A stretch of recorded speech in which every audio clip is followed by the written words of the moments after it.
యూనివర్సిటీలో నిరుద్యోగుల ఆందోళనలు మరోసారి హోరెత్తాయి. 2 లక్షల ప్రభుత్వ ఉద్యోగాలను వెంటనే భర్తీ చేయాలని ర్యాలీ చేపట్టిన నిరుద్యోగులు. ఉస్మానియా యూనివర్సిటీలో నిరుద్యోగుల ఆందోళనలు మరోసారి హోరెత్తాయి. 2 లక్షల ప్రభుత్వ ఉద్యోగాలను వెంటనే భర్తీ చేయాలని డిమాండ్ చేస్తూ నిరుద్యోగ జేఏసీ ఆధ్వర్యంలో విద్యార్థులు, నిరుద్యోగ యువత ర్యాలీ నిర్వహించారు. రాష్ట్రంలో ఖాళీగా ఉన్న సుమారు 2 లక్షల ప్రభుత్వ ఉద్యోగాలకు వెంటనే నోటిఫికేషన్లు విడుదల చేసి నియామక ప్రక్రియ ప్రారంభించాలని నిరుద్యోగ జేఏసీ రాష్ట్ర కన్వీనర్ ఆర్ఎల్ మూర్తి డిమాండ్ చేశారు.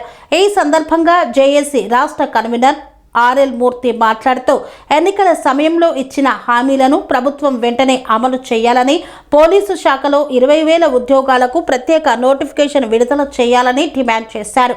ఓయూ అభివృద్ధికి సీఎం ప్రకటించిన 1,000 కోట్ల రూపాయల నిధులను తక్షణమే విడుదల చేసి క్యాంపస్ అభివృద్ధి పనులు చేపట్టాలని విజ్ఞప్తి చేశారు. మీడియా మిత్రులకు నమస్కారం తెలియజేస్తూ ఈరోజు నిరుద్యోగ జేఏసీ ఉస్మానియా యూనివర్సిటీలో ఉన్నటువంటి విద్యార్థి సంఘాల ఆధ్వర్యంలో రాష్ట్రంలో ఖాళీగా ఉన్నటువంటి ఉద్యోగాలకు నోటిఫికేషన్ విడుదల చేయాలని, అదేవిధంగా పోలీసు ఉద్యోగాలు 5,000 ఉద్యోగాలు కాకుండా 20,000 ఉద్యోగాలకు నోటిఫికేషన్ విడుదల చేయాలని ప్రధానమైనటువంటి డిమాండ్లతో పాటు ఉస్మానియా యూనివర్సిటీకి రాష్ట్ర ముఖ్యమంత్రి గారు స్వయంగా వచ్చి ఉస్మానియా యూనివర్సిటీ అంటే తెలంగాణ అస్తిత్వం, తెలంగాణ పర్యాయ పదం అని చెప్పి ఉస్మానియా యూనివర్సిటీ అభివృద్ధి కోసం 3 లక్షల బడ్జెట్ లో 1,000 కోట్లు ఉట్టినే ఇస్తామని చెప్పి 6 నెలలు అవుతున్నా ఒక్క రూపాయి కూడా ఉస్మానియా యూనివర్సిటీకి వచ్చినటువంటి పరిస్థితి లేదు.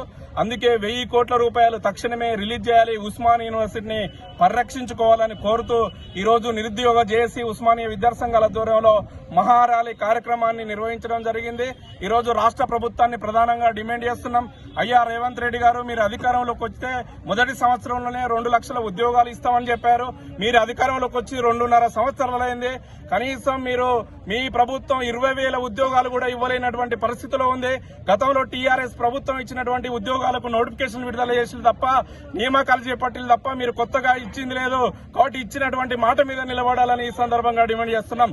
రాహుల్ గాంధీ గారు జాతీయ నేత వచ్చి అశోక్ నగర్ లో నిరుద్యోగులతో మాట్లాడుతూ మీ బతుకులు బాగుపడతాయి, మీరు టీఆర్ఎస్ పాలనలో ఆత్మహత్యలు చేసుకున్నారు, ఈ ఆత్మహత్యలు ఉన్నాయని రాహుల్ గాంధీ గారు చెప్తే, ఈ ప్రభుత్వం వచ్చిన తర్వాత కూడా 20 మంది నిరుద్యోగులు ఆత్మహత్యలు చేసుకున్నటువంటి సంఘటన ఉంది.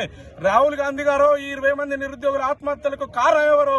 మీ ప్రభుత్వం కాదా అని ఈ సందర్భంగా రేవంత్ రెడ్డి, రాహుల్ గాంధీ గారిని అడుగుతున్నాం. అందుకే తక్షణమే ఈ ప్రభుత్వం నిరుద్యోగుల మోసం చేసేటువంటి విధానాలు మార్చుకొని తక్షణమే నోటిఫికేషన్లు విడుదల చేయాలి. నిరుద్యోగుల పోరాటంలో ఆనాడు ప్రతిపక్ష పాత్ర ఉన్నటువంటి రేవంత్ రెడ్డి గారు అనేక పోరాటాల్లో పాల్గొని నిరుద్యోగుల పోరాటం ఎట్లుంటుందో రుచి చూసినటువంటి అనుభవాలు ఉన్నాయి. వాటి నిరుద్యోగులతో పెట్టుకుంటే నీ ప్రభుత్వం బొంద పెట్టేటువంటి పరిస్థితి కూడా వస్తుందని కూడా ఈ సందర్భంగా మీడియా ద్వారా హెచ్చరిక జారీ చేస్తున్నాం. అందుకే నిరుద్యోగులకు ఇచ్చినటువంటి హామీలను అమలు చేయాలి, నిరుద్యోగ భృతిని తక్షణమే విడుదల చేయాలి, రాష్ట్రంలో ఖాళీగా ఉన్నటువంటి 2 లక్షల ఉద్యోగాలకు నోటిఫికేషన్ విడుదల చేయాలి. అందుకే ఉస్మానియా ఉద్యమాల గడ్డ నుంచి ప్రభుత్వాన్ని హెచ్చరిక జారీ చేస్తున్నాం. తక్షణమే నోటిఫికేషన్ విడుదల చేయకపోతే ఖచ్చితంగా నిరుద్యోగులతో నీ సెక్రటేరియట్ ని ఇల్లు ముట్టడిస్తామని కూడా ఈ సందర్భంగా హెచ్చరిక జారీ చేస్తున్నాం.